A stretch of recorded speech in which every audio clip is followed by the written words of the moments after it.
To this, though, and Jacob Zuma is keeping mum on his relationship with the Guptas, at least for the moment. But Section 86 of the Constitution says the President is accountable to Parliament. MPs serve as the representative of the people, of course, so can he be compelled to talk about the Guptas? Well, let's ask someone who knows a lot more about this than I do. It's down to our Cape Town offices, constitutional law expert Advocate Johan Kruger. Advocate, good morning to you. Constitutionally speaking, has the President done anything wrong regarding what's known as Guptagate? Our president is an executive president. He is both head of state and head of the national executive, and as such, head of the cabinet. Now, there's very specific rules in the Constitution with regard to how the president and members of cabinet should conduct themselves. First and foremost, they should uphold, defend, and respect the Constitution in its totality. Secondly, the president, the cabinet, and deputy ministers are all responsible and accountable to Parliament, as the House had elected him and the representatives of the people. And thirdly, the President and members of his cabinet and deputy ministers are very clearly instructed by the Constitution what they can do and what they may not do. We've just seen at the bottom of the screen the ANC saying that he does not have to explain his relationship with the Gupta family. Do you think he owes an explanation to the people of South Africa exactly how this whole situation unfolded as the President of the state? Section 96(2) of the Constitution that regulates the conduct of members of cabinet, including the president, is very clear on the fact that the president and members of cabinet may not put themselves into a position, the wording in the Constitution says they may not expose themselves to a position where there may be a risk of any form of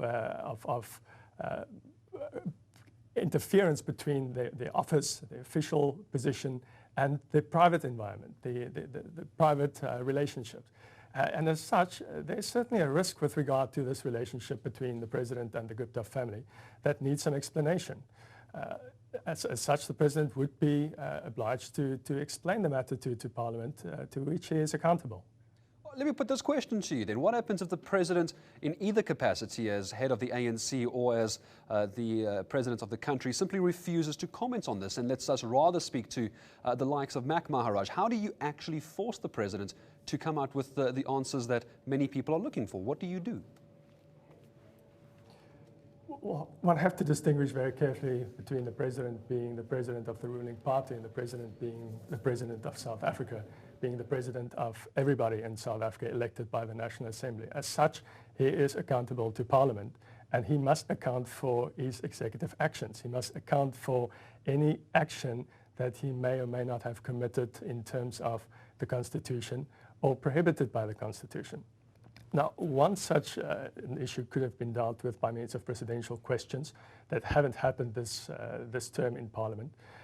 The debate that we'll see this afternoon in Parliament, in my opinion, should have been about the President's relationship with the Gupta family rather than the Gupta family using Waterkloof Air Force Base.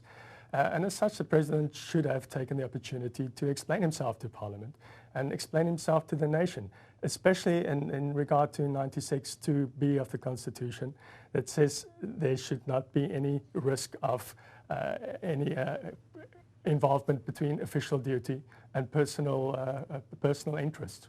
Very briefly, Advocate, if I may, I don't mean to be rude, we are a bit tight on time. What action could the President face if the Parliament is unhappy with his answers? What's the worst situation the President could find himself in? Well, in a worst-case scenario, there's two provisions in the Constitution in terms of which the President can be dismissed. First and foremost, in terms of impeachment, Section 89 of the Constitution, in terms of which he can be dismissed by Parliament if he has a serious breach of the Constitution, or a serious misconduct, or unable to fulfill his duties. Otherwise, in a matter that came up in Parliament end of last year, is in terms of Section 102, which Parliament can table a motion of no confidence in the President or the Cabinet or the President and the Cabinet, in terms of which, if adopted, the President and his Cabinet must resign. Certainly a very serious situation. My thanks to you for coming in to talk to us. Constitutional law expert, Advocate Johan Kruger, joining us from Cape Town.